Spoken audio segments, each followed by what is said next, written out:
پھر اس ایمان کو تقویت پہنچانے اللہ سے جڑنے کے لیے نماز ہے کہ نماز پہلی امتوں کو 2 نمازیں، ہمیں 5۔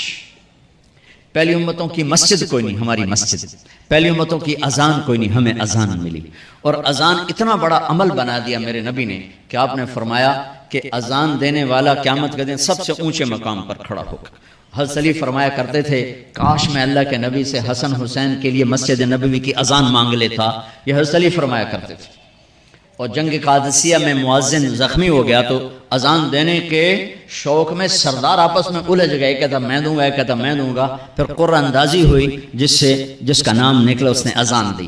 حضرت عمر فرمایا کرتے تھے اگر میں امیر المومنین نہ ہوتا، اگر میں خلیفہ وقت نہ ہوتا تو میں مسجد نبوی کا مؤذن بننا پسند کرتا۔ کسی کو اذان نہیں ملی، ہمیں اذان۔ پہلا مؤذن بلال بنا، پہلے مؤذن اللہ نے بلال کو یہ عزت عطا فرمائی۔ دنیا میں یہ ہے اور آخرت میں یہ ہے کہ میرے نبی نے فرمایا کہ جب جنت میں جانے کا وقت آئے گا نا تو جنت کی میرے لیے سواری لائی جائے گی، میں اس سواری پہ بیٹھوں گا تو اس کی جو وہ رسی ہوگی نا وہ ایسے نیچے گر جائے گی، یہ نیچے گرے گی۔ اس رسی کے یعنی اس کی جو لگام ہوتی ہے نا وہ نیچے گرنے کا مطلب ہے یہ ایسے نیچے گر گئی۔ اب نیچے گرنے کا مطلب ہے کہ اس کی ڈرائیونگ میرے نبی نے نہیں کرنی، کوئی آنے والا ہے، کوئی ڈرائیور آنے والا ہے جو رسی پکڑ کے چلے گا، کوئی کوچبان آنے والا ہے جو اس کو پکڑ کے چلے گا۔ رسی کا گرنا ایک انڈیکیشن ہے کہ کوئی نصیب والا اب آئے گا۔ جب آپ کی سواری کھڑی ہوگی، رسی نیچے ہے تو اب سب کی گردنیں ایسے ہوں گی، کون، سب قیاس کر رہے کون کون کون۔ اللہ کی طرف سے اعلان ہوگا بلال کو بلایا جائے، بلال بلال۔ تو بلال آپ کی سواری کی لگام پکڑیں گے اور آپ نے فرمایا کہ سب سے پہلے میں جنت میں جاؤں گا اور بلال میرے ساتھ ہوگا، میری سواری کی لگام پکڑے ہو جائے گا۔ تو ہمیں اذان ملی، کسی امت کو اذان نہیں ملی۔ ہمیں 5 نمازیں ملی، کسی امت کو نمازیں نہیں۔ 2 نمازیں، ایک فجر کی 2 رکعت، عصر کی 2 رکعت۔ باجماعت نہیں، ان کو اپنی کتاب یاد نہیں، ہمیں قرآن یاد ہے۔ میرے مدرسے میں ایک بچہ اب ماشاءاللہ امریکہ میں وہ پڑھا رہا ہے، اس نے 30 دن میں قرآن یاد کیا۔ صبح یاد کرتا تھا، شام کو تراویح میں سناتا تھا۔ میرے مدرسے کا بچہ ہے، صبح بیٹھ کے مغرب تک پورا ہے سپارہ یاد کر کے اور عشاء کو تراویح میں سنا دیتا تھا۔ اللہ نے ہمیں ایسا قرآن دے دیا کہ 1 مہینے میں بھی یاد ہو جاتا ہے۔ 3 دن میں بھی ایک بزرگ نے یاد کیا، 3 دن میں قرآن یاد کیا۔ اللہ نے ہمیں قرآن کی دولت عطا فرمائی، پڑھنے کے لیے 5 نمازیں عطا فرمائی، تہجد کی نماز عطا فرمائی، اوابین کی نماز دی، اشراق کی نماز دی، چاشت کی نماز دی۔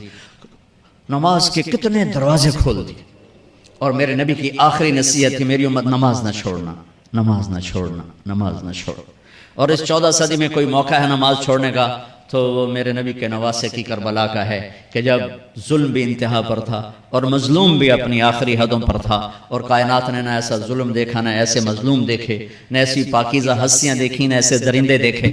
تو سورج ڈھلا، نماز کا وقت ہوا ہے تو آپ نے سبحان اللہ، آپ نے زہیر سے فرمایا کہ شمر سے کہو نماز پڑھنے دے، نماز پڑھنی ہے، امت کو پیغام دینا ہے کہ یہ کسی حال میں چھوڑنے کا کام نہیں ہے۔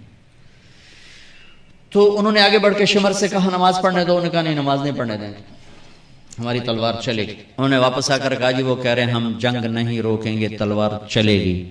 تو پھر یہ نہیں فرمایا اچھا چلو ٹھیک سر دیو، فرمایا اچھا آدھے نماز پڑھو آدھے جنگ کرو۔ آدھوں نے نماز پڑھی، آدھوں نے جنگ کی۔ پھر انہوں نے جنگ کی اور پہلوں نے نماز پڑھی، اور عصر سے پہلے سب کے سر کٹ کے نیزوں پہ چڑھ گئے۔ یہ وہ ہستیاں ہیں جن کو میرے نبی نے کہا میری آنکھوں کی ٹھنڈک حسن حسین، میرے جگر کے ٹکڑے، میرے جنت کے پھول، پتہ نہیں کیا کیا تشبیہات دی ہیں میرے نبی نے۔ اب جنت کے نوجوانوں کے سردار حسن اور حسین، اور پھر نماز نہیں چھوڑی۔ ان کو جنت کی بشارت و ماں کے دودھ پیتے مل گئی تھی، کربلا کی وجہ سے نہیں ملی سرداری ان کو، وہ تو ان کے سر کا صحرا ہے الگ۔ ان کو سرداری جنت کے ملی ماں کا دودھ پیتے ہوئے کہ جنت کے نوجوانوں کے سردار ہیں حسن اور حسین۔ نماز نہیں چھوڑی میرے عزیزو، نماز نہ چھوڑو۔ اللہ کا شکر ہے، میں آپ بچوں کو دیکھ کے مجھے اپنا کالج کا دور یاد آ رہا ہے۔ ہمارے دور میں ایک نعیم الدین صاحب گورنمنٹ کالج لاہور میں تبلیغ کا کام کرتے تھے، اور وہ اکیلے ہی نماز پڑھتے تھے، کوئی نمازی نہیں ہوتا تھا، اور کسی لڑکے کی داڑھی نہیں تھی، کسی لڑکے سوا سے ایک نعیم الدین، اب ہر کالج میں جائے داڑھیوں والے بچے نظر آتے ہیں، ٹوپیوں والے بچے نظر آتے ہیں، کوئی لڑکی کے سر پہ دوپٹہ نہیں ہوتا تھا، کوئی ایجوکیشن تھی۔ اب لمز جیسی یونیورسٹی میں بھی لڑکیاں پورے برقعے میں ہوتی ہیں، حجاب میں ہوتی ہیں، نقاب میں ہوتی ہیں۔ جہاں برائی کا گراف اوپر گیا تو نیکی کا بھی اوپر گیا، جہاں برائی کا لیول اگر بڑھا ہے تو نیکی کا لیول بھی بڑھا ہے۔ اتنا بڑا میری نسل کا مجمع اللہ کی بات سن رہا ہے، یہ اس دور میں کوئی تصور نہیں کر سکتا تھا۔